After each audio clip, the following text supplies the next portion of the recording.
Bharatiya Janata party को संगम में जाकर पिंडदान कर देंगे ताकि कभी दोबारा लौट कर इस भारत में ना आए। रहे न रहे यूं तो तलवार से नहीं डरने वाले। आज समाजवादी पार्टी को बहुजन समाज से आए कई सारे नेताओं ने ज्वाइन किया। मैं उनसे बात करूँगा। 2027 में परिवर्तन साफ दिखाई दे रहा है। 2027 में सत्ता परिवर्तन होने जा रहा है उत्तर प्रदेश के अंदर। हमारा नाम नवनीत है। और जो आपने एक बात कही कि बहुत से नेता समाजवादी पार्टी क्यों ज्वाइन कर रहे हैं, जंगल में एक बार आग लगी थी तो कुछ लोग तमाशा देख रहे थे, कुछ चिड़ियां चोंच से लाकर पानी डाल रही थी।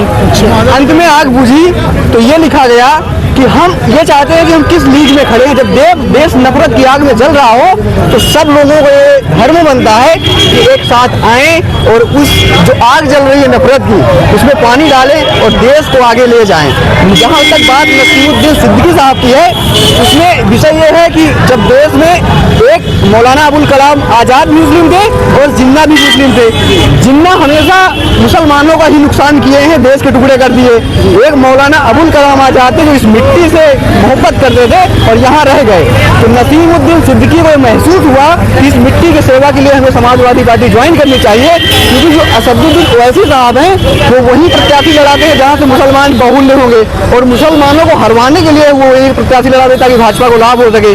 तो जो नसीमुद्दीन सिद्दीकी साहब का निर्णय है ये राष्ट्र हित में है, ये पार्टी के हित में है, ये समाज के हित में है, देश के हित में है। तो हम ये बहुत उनको शुभकामनाएं देते हैं कि आने वाले समय में वो पार्टी से मंत्री को बनेंगे। 27 के चुनाव युवाओं का क्या रोल रहने वाला है? आप युवा हैं। 27 के चुनाव में युवाओं का रोल तो यही है कि दरअसल हम आए हैं इलाहाबाद से। इलाहाबाद की मिट्टी की एक खासियत है कि वहाँ वकालत, सियासत और राजनीति वही से पनपती है इलाहाबाद से।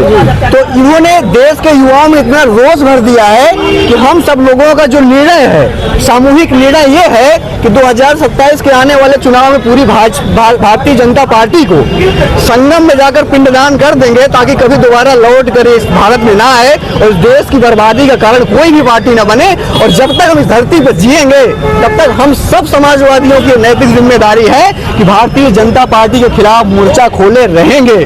और योगी जी के लिए मेरा जाते जाते शेर है कि सर रहे न रहे यूं तो तलवार से नहीं डरने वाले। सर रहे न रहे यूं तो तलवार से नहीं डरने वाले, शेर कभी बुज़दिल के वार से नहीं डरने वाले। और हमें मालूम है कि हम तेरे निशाने पे हैं, लेकिन हमें मालूम है कि हम तेरे निशाने पे हैं, लेकिन सुन ले हाकिम तेरी सरकार से नहीं डरने वाले। बहुत बहुत धन्यवाद। क्या नाम आपका? हमारा नाम नवनीत यादव है, लॉ स्टूडेंट इलाहाबाद विश्वविद्यालय।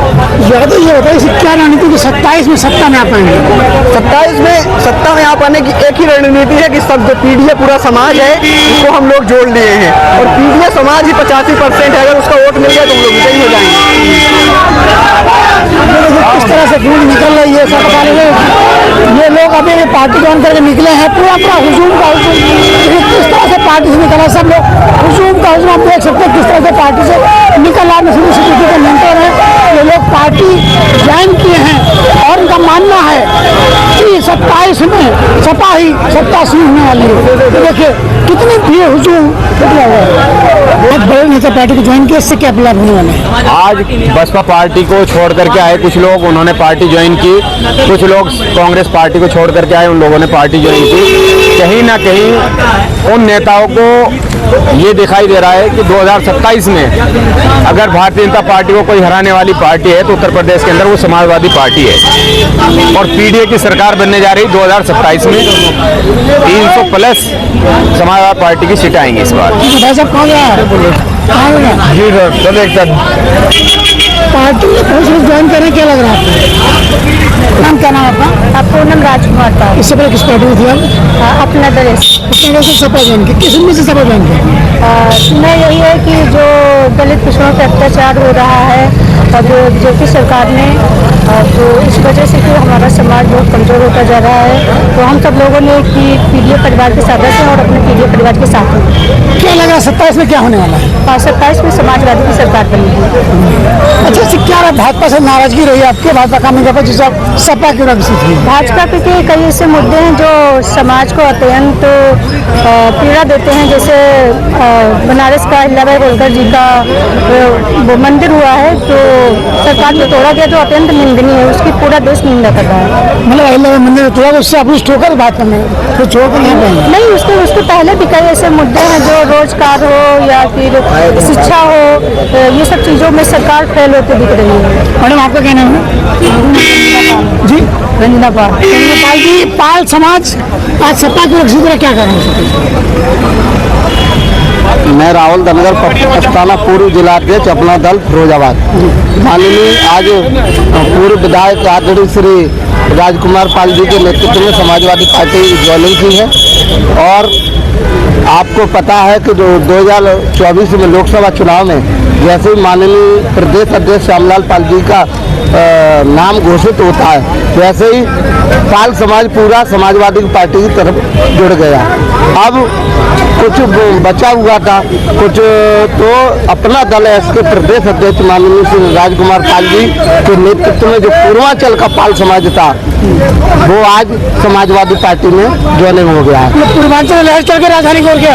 हाँ, पूर्वांचल एक जो पिछड़ा वर्ग कहा जाता है वो पिछड़ा वर्ग अब राजकुमार पाल जी के नेतृत्व में अब आजकल पिछड़ा नहीं रहेगा, अब अगड़ा बनेगा।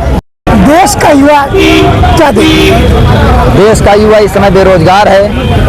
पूरे देश में हर जगह दर दर युवा भटक रहा है, उसकी कोई सुनने वाला नहीं है। जहाँ भी जाते हैं अपने अधिकार को मांगने के लिए इस सरकार में उन्हें लाठी मिलती है, उसके सिवा कुछ नहीं मिलता है। सरकार रोजगार दे, लाठी मिल रही भाई। सरकार कहाँ रोजगार दी किसी भी व्यक्ति को बताएं। पूरी तरीके से इस समय युवा पीड़ित है, बेरोजगार है, वो अपना अधिकार मांगता है और अधिकार के लिए उसको लाठियाँ मिलती हैं। किस टाइप का अधिकार से कैसे चाहते हैं भाई? पूरा युवा समाज बेरोजगार है, उसको रोजगार चाहिए, वैकेंसी चाहिए। पूरे सरकार में कोई वैकेंसी नहीं आती है, किसी भी तरीके से अगर कोई एक आध वैकेंसी आ भी जाती है तो उसका पेपर लीक हो जाता है। इस सरकार ने एक नियम बना लिया है कि पहले वैकेंसी आएगी, उसके बाद पेपर लीक होगा, फिर से पेपर करवाएगी, फिर पेपर लीक होगा, उसके बाद वो कोर्ट जाएगी और उसमें जो पीडीएस समाज है उसके साथ उसके अधिकार के साथ जो है हनन किया जाता है। उसका जो अधिकार है, उसकी जो सीटें होती है वो पूरा नहीं पाता है, उसके लिए वो दर दर न्याय के लिए भटकता है और इस सरकार में कोई सुनने वाला नहीं है पीडीएस समाज की।